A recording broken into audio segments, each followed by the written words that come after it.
Okay, let's try this again. Jeremy from Financial Education is a degenerate gambling moron, and I'm going to prove it with some pretty simple math here. I'm pretty sure somewhere he said that like call options margin is bad. Don't do it. Which makes sense. The distribution curve of a call option is not very favorable. It's like a lottery ticket. You have a very likely chance, if it's like an out of the money call option, to lose all, if not most, of your initial investment, but there's a slim chance that you can multiply your investment 10x, right? There's a small chance that that happens. This is like a lottery ticket style play, and when you're working with large fees and um, not very many occurrences, so not a lot of companies, not a long time horizon, not a just not a lot of companies. There's not a lot of companies to choose from, or to be able to generate enough occurrences for a lottery type style distribution strategy to work. So let's look at some of the companies, and we can use option prices to get a really nice visual of the distribution curve of what the option prices are implying will happen with that company. And you'll see a trend with all the companies that this guy is investing in. He's basically just chucking money at call options or lottery ticket style companies in hopes that one of them takes off. And it's a really stupid strategy. The math doesn't make sense at all. I can go into that deeper into another video, but let's just run through some of the companies here. First, we have Honest. What we're looking at here is this light blue line is the distribution curve. So for comparison, real quick, let's look at the S&P 500 on the furthest time scale, which is 3 years-ish, and look at that distribution curve. So see how it completely flattens out at 100. That's because these companies in the S&P 500 produce cash flows. There is such a there's a negligible chance that the companies are going to become so worthless that the S&P is going to trade under 100. So that thing that happened with Voyager Digital is not going to happen in an index fund because these companies are actually profitable. You're not going to lose 96% of your investment in the S&P 500, and that is the point. Because when you have a 96% loss, how do you recover from that? How, you don't. That's the problem with these lottery style plays is you don't have the means to generate enough occurrences to see that through.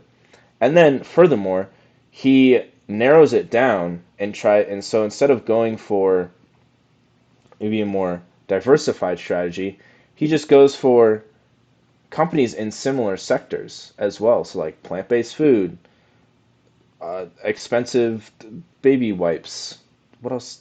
Crypto for some stupid reason. Even though he doesn't like crypto, he bought a crypto company, and it just doesn't make sense. The math doesn't check out. But for comparison, this is what a S&P 500 distribution curve over 3 years will look like. Now let's look at some of the companies that he's invested in. Something like Honest. Let's zoom out. Whoops.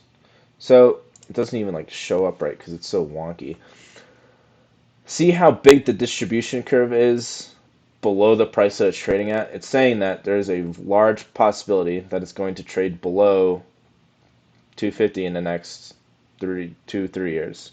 But there's a very slim chance that it can go from 2.5 to 12 and a half, which is a 10x, right?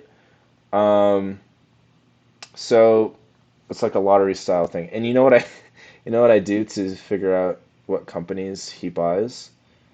I literally go to Robinhood, I type in tattooed chef, and then at the bottom it shows me companies that people also own, and it's all companies that he owns, which is fucking hilarious. So another one would be Corsair.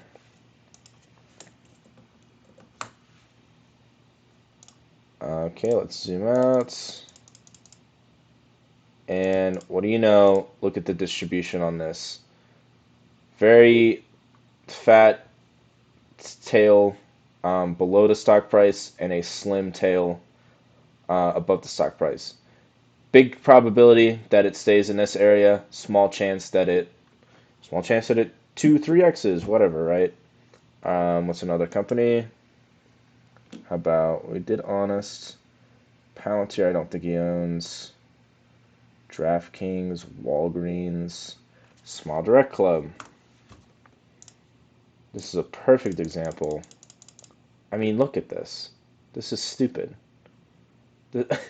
It's basically a call option, is what it is.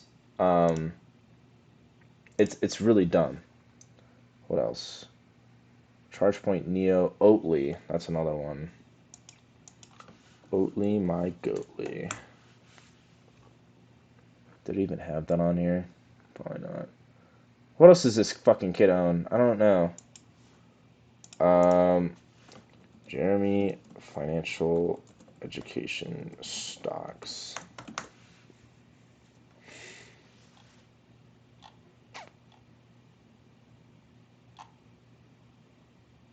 Okay, I don't feel like going through this. I don't even know what this kid owns. Oatly, my Goatly. Oh, here we go. It's Oatly, not Oatly. Again, like the distribution curve on this, and so the problem is he thinks he's smart because like, oh, this thing has a chance of 10xing. Yeah, it does, but it's a very slim chance, and a lot of them are gonna drop 95% like Voyager Digital did, and then like what do you?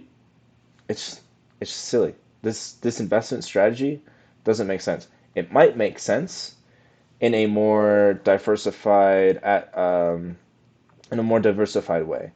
But when you're taking a lottery ticket style approach and then narrowing that down to very specific industries, um, and mostly companies that aren't profitable and dilute shares, it is a recipe for complete disaster. This is not going to end well. It isn't going well for him at all.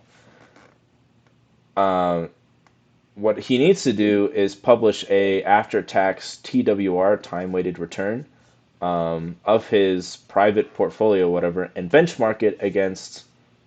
I mean, I guess he only owns U.S. companies, so something like SPY.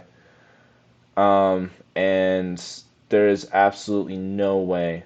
And so, what a TWR does is it's going to take away that contribution aspect of it to where he might have turned 2 million into 10 million, but 11 million of that was just contributions and negative returns, right? Whereas the S&P has had positive returns. So he needs to do that first off. And what I don't understand is this video here. Give me 1 second. Actually, it might crash if I do that. But he made a video about, what was it, Voyager?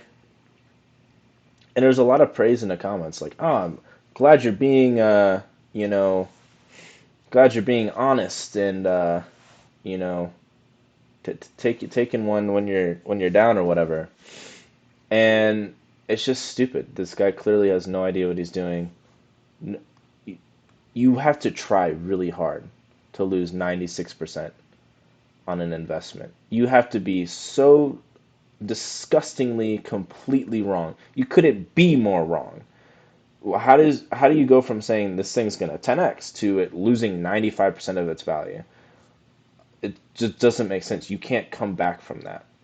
And that's the danger in investing in a style like this and then narrowing it down.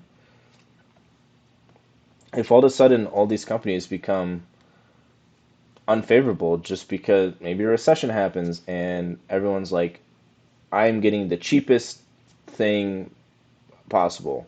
Not gonna buy oat milk because it's $4, regular milk is $2, and then people just stop buying it. And you lose 90%. Like, how do you come back from that? You can't. It doesn't make any sense. It's extremely stupid. Guy's a fucking idiot. There you go. That's all I got. Peace.